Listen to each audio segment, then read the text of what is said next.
शिक्षकों को राज्य कर्मी का दर्जा इसी महीने मिल जाएगा। राज्य कर्मी का दर्जा इन सभी को इसी महीने मिलेगा। 22 नवंबर को कैबिनेट में मोहर लगने की संभावना जाहिर की जा रही है।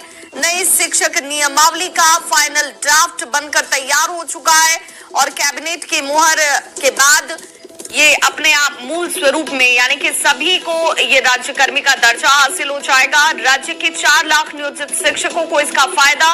कैबिनेट की मोहर के बाद सक्षमता परीक्षा, जिन लोगों ने बीपीएससी की परीक्षा पास नहीं की है और वो नियोजित शिक्षक के तौर पर अपनी सेवा दे रहे हैं, उनके लिए एक विभागीय सक्षमता परीक्षा ली जाने वाली है और 10 दिसंबर के बाद इस सक्षमता परीक्षा की तैयारी की गई है।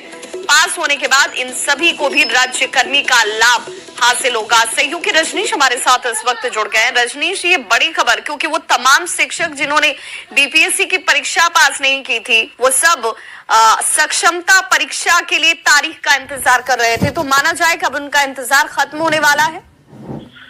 देखिए, सीएम नीतीश कुमार की घोषणा के बाद में शिक्षकों की उम्मीदें बढ़ गई थी और अब इंतजार भी खत्म होने वाला है, क्योंकि छठ खत्म होते ही राज्य सरकार की तैयारी है कि जो नई शिक्षक नियमावली है 2023 उस पर हम 22 नवंबर को मोहर लगा दें। तो 22 नवंबर को बिहार में कैबिनेट की बैठक है और कैबिनेट की बैठक में पूरी अब संभावना बन गई है, जो सूत्र बता रहे हैं शिक्षा विभाग से, कि 22 नवंबर को कैबिनेट में नई शिक्षक नियमावली पर मोहर लग जाएगी और उसके बाद जो राज्य के 4 लाख नियोजित टीचर हैं इन्हें राज्य कर्मी का दर्जा दिया जाएगा। नोटिफिकेशन जारी होते ही वैसे शिक्षक सीधे दर्जा पा सकेंगे जो बीपीएससी पास कर गए हैं और बीपीएससी कैडर से ज्वाइन नहीं करेंगे और नियोजित के रूप में ही फिलहाल अपने स्कूल में रहेंगे, उन्हें तो सीधा दर्जा मिल जाएगा।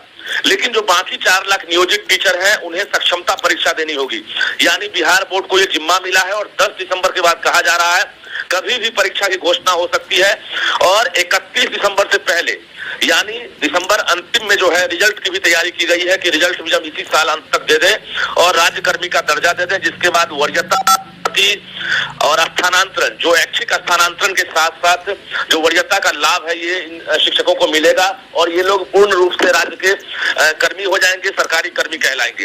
दूसरी तरफ बता दें आपको कि जो नियोजित टीचर बीपीएससी पास कर गए हैं उनमें अभी जो खबर आ रही है तकरीबन 30 से 35% वैसे टीचर जिन्हें लग गया कि बीपीएससी से हम वरीयता का लाभ नहीं उठा पाएंगे और जो पोस्टिंग हुई है काफी दूर कर दी गई है, ऐसे में वैसे टीचर जो है अब नियोजित के रूप में ही काम करना चाह रहे हैं, ये भी खबर आ रही है। तो उन शिक्षकों को सरकार ने फैसला लिया है कि हम सीधे राज्य कर्मी का दर्जा देंगे, यानी नोटिफिकेशन जारी होते ही उन्हें वो स्केल मिलने लगेगा, वो सक्षमता परीक्षा नहीं देंगे।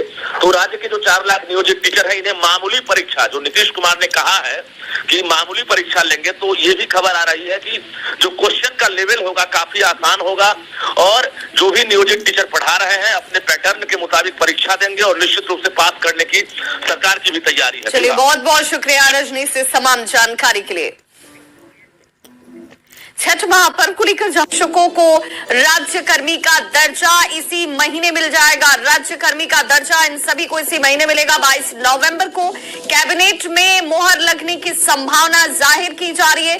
नई शिक्षक नियमावली का फाइनल ड्राफ्ट बनकर तैयार हो चुका है और कैबिनेट की मोहर के बाद ये अपने आप मूल स्वरूप में यानी कि सभी को ये राज्य कर्मी का दर्जा हासिल हो जाएगा। राज्य के 4 लाख नियोजित शिक्षकों को इसका फायदा। कैबिनेट की मोहर के बाद सक्षमता परीक्षा, जिन लोगों ने बीपीएससी की परीक्षा पास नहीं की है और वो नियोजित शिक्षक के तौर पर